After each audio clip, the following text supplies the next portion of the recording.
जनकपुर में एक ब्राह्मण दंपति के यहाँ प्रयागदास जी का जन्म हुआ। जन्म के समय ही उनके पिता का देहांत हो गया। उनकी माँ ने अकेले ही उनकी परवरिश की। बालक अभी घुटनों के बल चल ही रहा था कि उनके घर में आग लग गई। लोग सोचने लगे कि बालक बड़ा ही अभागा है। अब तो सबने उनकी मदद करना छोड़ दिया, तो माँ बेटों को पेट भरने की व्यवस्था भी नहीं रह गई। एक दिन वो बालक अपने मित्रों के साथ खेल रहा था, तो उसने देखा कि एक बहन अपने भाई को राखी बांधने के लिए बुला रही थी। उस दिन राखी का त्योहार था। प्रयागदास जी भागकर आए और अपनी माँ से कहा कि माँ, क्या हमारी दीदी नहीं है? माँ का हृदय भर आया। उन्होंने कहा कि तुम्हारी दीदी सीता जी हैं, लेकिन तुम्हारे जीजा राम जी बहुत बड़े राजा हैं, तो तुम्हारी दीदी उनकी सेवा में व्यस्त रहती है, इसीलिए वो नहीं आ पाती है। फिर प्रयागदास जी ने उन दोनों के नाम पूछे। माँ ने बताया कि तुम्हारे दीदी का नाम सीता और जीजा का नाम चक्रवर्ती सम्राट श्री राम है और वे दोनों अवधपुरी में रहते हैं। ये सुनकर उन्होंने अवधपुरी जाने की जिद की। कुछ भक्तजन अयोध्या जा रहे थे, तो माँ ने प्रयागदास जी को भी उनके साथ कुछ दिन के लिए अयोध्या भेजने का सोचा। फिर प्रयागदास जी ने कहा कि दीदी के यहाँ क्या खाली हाथ जाना है? उन्होंने कहा कि दीदी के यहाँ कुछ भेंट लेकर जाते हैं। फिर उनके माँ कुछ घरों से चावल मांगकर उन्होंने चावल के लड्डू बनाए और प्रयागदास को दिए।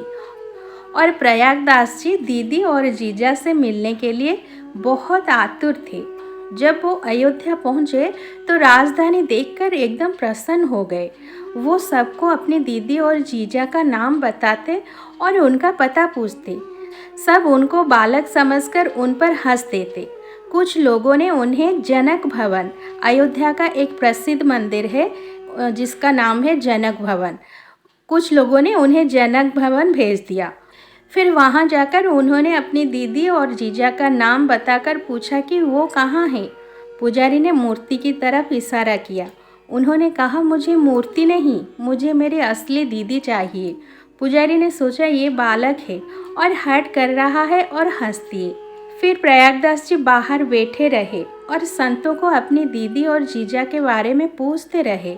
उन्हें तो ऐसी दीदी चाहिए थी जो कि उन्हें हृदय से लगाए, राखी बांधे और मिठाई खिलाए। वो बहुत परेशान हुए और रोने लगे। वो विकल होकर रो रहे थे और रिश्ते के हक से अपने जीजा को कोसने भी लगे कि इतना ढूंढा, पता नहीं मेरा बहनोई कहाँ छुपा बैठा है। उन्होंने सोचा कि माँ कह रही थी कि वो राजा हैं, लेकिन यहाँ तो किसी को उनका नाम भी नहीं पता है। वो इतने परेशान हो गए कि उन्हें लगा कि उनके प्राण निकल जाएंगे। तभी उन्हें आवाज़ सुनाई दी, राजाधिराज भगवान श्री राम पधार रहे हैं। उन्होंने देखा तो एक बड़े सफ़ेद हाथी के ऊपर एक सिंहासन पर उनके जीजा और दीदी विराजमान थे। वे दोनों नीचे उतरे। सीता जी ने दौड़कर उन्हें गले लगा लिया। वो गुस्सा होने लगे कि तुम कहाँ थी, मैं कब से तुम्हें ढूंढ रहा हूँ।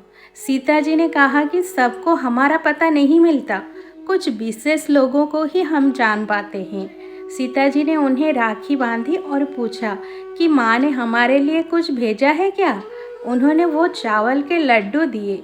सीता जी ने पहले श्री राम को खिलाया, फिर खुद पाया और बचा हुआ प्रयागदास जी को खिलाया।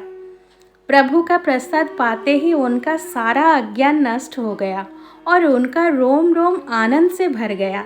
सीता जी ने कहा, अब आप परेशान ना हो, आप जब भी बुलाएंगे हम आ जाएंगे। उन्होंने सोचा हमारी दीदी तो सबसे अलग और सबसे अच्छी है। उनके बात ठीक भी थी। फिर सीता जी ने कहा, अब हमें और आपके जीजा जी को और भी काम है, आप घर जाइए, माँ को प्रसाद दीजिए और कहिए कि हम दीदी से मिलके आए हैं, वे खुश होंगी। उसके बाद आप वापस अयोध्या आ जाना, बस एक बार चले जाइए। इतना कहकर वो दोनों हाथी पे बैठकर वापस चले गए। उनको जाता हुआ देखकर प्रयागदास जी मूर्छित होकर गिर पड़े। इसके बाद एक महात्मा ने आकर उन्हें उठाया। जब उन्होंने ये पूरी घटना सुनी और प्रयागदास जी की प्रेममय स्थिति देखी तो उनका नाम मामा जी रख दिया, क्योंकि अयोध्या के लोग सीता जी को माँ और राम जी को पिता मानते। तो क्योंकि प्रयागदास जी सीता जी के भाई थे, तो पूरा अयोध्या उन्हें मामा जी बोलने लगा। इसके बाद प्रयागदास जी ने जनकपुरी की तरफ प्रस्थान किया। जब उनकी माँ ने उनके रोम रोम से तेज निकलते देखा तो समझ गई कि सीता जी ने उन पर बहुत कृपा की है। जब उन्होंने माँ को पूरी वृत्तांत सुनाया तो उनकी माँ भी सीता जी की करुणा के बारे में सोचकर रोने लगी। इसके 1 वर्ष बाद प्रयागदास जी के माँ का निधन हो गया और वो अकेले रह गए। इसके बाद प्रयागदास जी अयोध्या चले गए अपने दीदी से फिर से मिलने के लिए। अयोध्या पहुंचते ही वो फिर अपनी दीदी को ढूंढने लगे। बार बार उनको ढूंढते ढूंढते उनके हृदय में दीदी और जीजा के लिए विरह था। हमेशा प्रभु को याद करते रहने के लिए और संसार के माया जाल से दूर रहने के लिए उन्होंने वैराग्य की दीक्षा ले ली। दीक्षा के बाद उनका नाम प्रयागदास जी हो गया। तब भी लोग उन्हें मामा जी ही कहते थे। इनका प्रसिद्ध नाम मामा प्रयागदास जी ही हो गया। एक दिन प्रयागदास जी विचरण कर रहे थे और एक वीरान विहड़ को देखकर उन्हें विचार आया कि हमारे जीजा और दीदी को तो अवध के दशरथ महाराज जी ने वनवास दे दिया। हमारे जीजी तो सुकुमल हैं, वो नंगे पैरों जंगल में कैसे चल रही होंगी। अब विचरण के रास्ते में अब जो भी आता वो मन ही मन सोचने लगते कि अगर ये हमें कुछ भेंट दे दे तो हम अपनी दीदी और जीजा के लिए कुछ व्यवस्था कर सकेंगे। उन्हें भेंट मिलने भी लगी और वो उसे इकट्ठा करने लग गए। उन पैसों से उन्होंने 3 जोड़ी पादुका और 3 पलंग, गद्दे और तकिए बनवाए श्री राम, लक्ष्मण और सीता जी के लिए। इन सबको एक के ऊपर एक करके अपने सर पर रख लिए और चित्रकूट की तरफ चल दिए अपने जीजा और दीदी से मिलने। ये है संतों की मस्ती। अब तो वो पूरा मस्ती में ये सोचकर जा रहे थे कि वहाँ जाकर श्री राम जी को डांट लगाएंगे कि वनवास आपको मिला है, हमारी दीदी को क्यों परेशान कर रहे हैं। उन्होंने इस पैदल यात्रा के दौरान ना तो कुछ खाया ना ही कुछ पिया। प्रभु ऐसे ही संबंध के लिए तो तरसते हैं कि कोई उनके लिए इतना तड़पे। वो फिर प्रयागदास जी चित्रकूट पहुँचे और रास्ते के पत्थर और कंकड़ देखकर उनका हृदय जलने लगा, क्योंकि उन्हीं रास्तों पर सीता जी को चलना पड़ रहा होगा। वो बार बार श्री राम जी को निर्दय होने के लिए कोसते रहे। उन्होंने 3 पलंग बिछाए और उन पर गद्दे तकिए रखकर अपने जीजा दीदी का इंतजार करने लगे। जब काफ़ी समय तक इंतज़ार करने के बाद वो नहीं आए तो उनको ये लगने लगा कि शायद वो तीनों उनके वहाँ होने से आने के लिए सकुचा रहे हैं। तो वो एक पेड़ के पीछे जाकर छुप गए। प्रभु तो बस भक्त के भाव को देखते हैं। श्री राम, लक्ष्मण और सीता जी सन्यासी रूप में उनके सामने आ गए। वो दौड़कर राम जी की तरफ गए और उन्हें डांटने लगे कि इतनी कठोर भूमि पर हमारी इतनी सुकोमल दीदी को चलवा रहे हैं। राम जी सीता जी को देख रहे थे और सीता जी राम जी को देख रही थी। आप तो वनवास जा रहे थे, लेकिन हमारी दीदी को वनवास में क्यों ले आए? क्या कमी थी अयोध्या में? चलो अच्छा बैठो। तीनों अपने अपने पलंग पर बैठे। जैसा जैसा प्रयागदास जी कह रहे थे वैसा वैसा प्रभु कर रहे थे। प्रयागदास जी ने पादुका ली और सीता जी को पहना रहे थे। तो सीता जी ने कहा कि पहले जीजा जी को पहनाया जाता है, तो उन्होंने पहले श्री राम को पादुका पहनाई।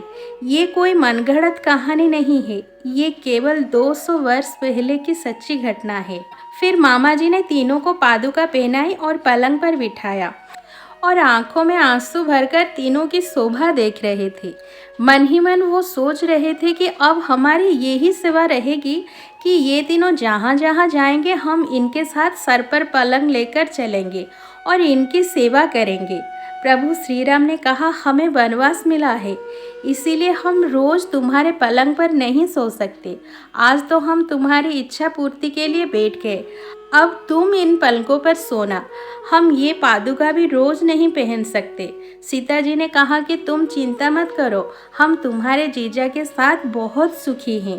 प्रयागदास जी ने कहा कि आप हमारी तो कोई बात नहीं मान रहे हैं।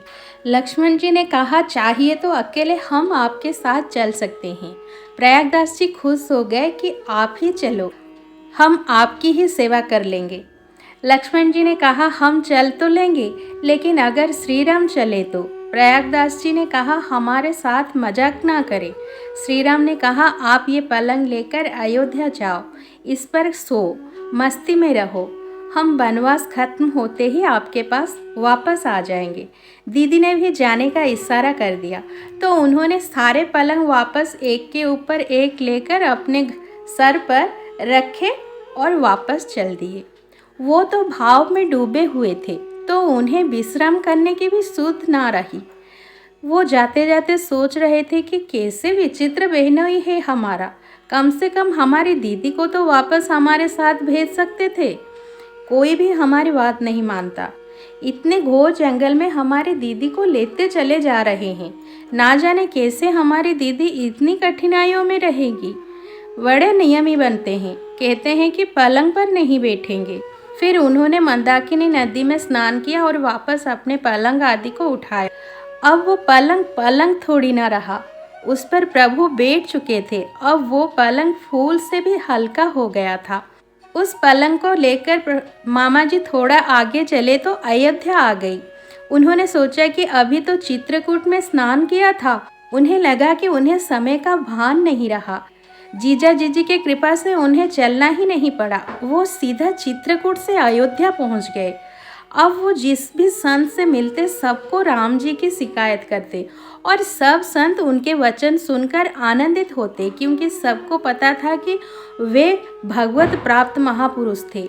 अब वो तीनों पलंग को एक के ऊपर एक रखकर और तीनों गद्दे रखकर राजा महाराजा की तरह ठाठ से रहते। कभी कभी कोई साधु महात्मा कहते कि प्रयागदास जी, आपने तो विरक्त वेश ले लिया, लेकिन आप भजन तो करते नहीं हैं।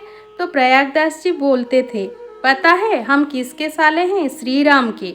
हमें भजन थोड़ी ना करना पड़ेगा। वास्तव में जिसका प्रभु से संबंध दृढ़ हो जाए, उससे भजन करने की जरूरत पड़ेगी क्या? वो इसी ठसक से अयोध्या में जिए और शरीर पूरा होने पर भगवान के नित्य साकेत धाम को गए और सदा सदा के लिए अपने जीजा और जीजी की सेवा में रत हो गए। तो ये थी मामा प्रयागदास जी की कथा। मिलते हैं अगले वीडियो में ऐसे ही एक भक्त की कथा के साथ। तब तक जुड़े रहिए हमारे साथ और सुनते रहें ये अनमोल कथाएं। राधे राधे, जय श्री कृष्ण।